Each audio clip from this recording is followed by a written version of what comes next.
ВМРО ДПМН треба да има свој личности во техничката влада. Ова е ставот кој го истакна лидерот Христијан Мицкоски при денешната посета на Свети Николе. Тој посочи дека во рамки на партијата ќе се одржат состаноци за да се утврди дали и останатите се согласуваат со неговиот предлог да се предложат личности кои ќе имаат основна задача да го чуваат демократскиот процес.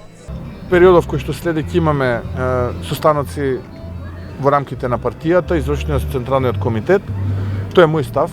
Ќе видиме сега како понатаму ќе се развива тоа, каков ќе биде ставот на извршниот и Централниот комитет.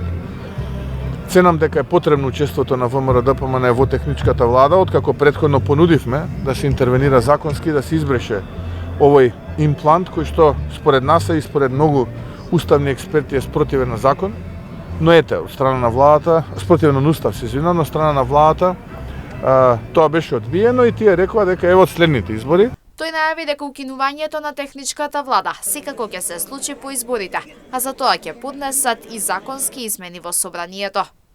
Во име на тоа како ВМРО ДПМН ќе предложам да поднесеме законски измени во рамките на парламентот, да од 1.1.2025 или 26 година овој имплант биде избришен од законот и веќе следните парламентарни избори да се случат без овој имплант техничка влада, но веќе кога е законска обврска, мојот предлог ќе биде да номинираме луѓе, личности кои што ќе имаат основна задача да го чуваат демократскиот процес.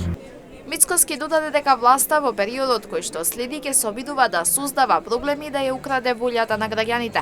Прво тоа ќе го прави, вели тој, со расфрлање со пари за да создаде неликвидност на следната влада, а второ насилно ќе се однесува и ќе обструира работата на Државната изборна комисија.